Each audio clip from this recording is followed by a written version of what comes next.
अलङ्कारयुक्तं नवघनरुचिरं संयुतं चाग्रजेन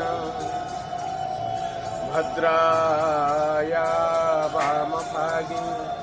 रथचरणयुतं ब्रह्मरुद्रेन्द्रवन्द्यं वेदानां सारमीतं सदनपरिवृतं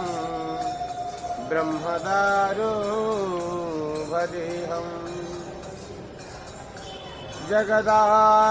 जगदानन्दकन्दाय प्रणतार्तिहराय च नीलाचलनिवासाय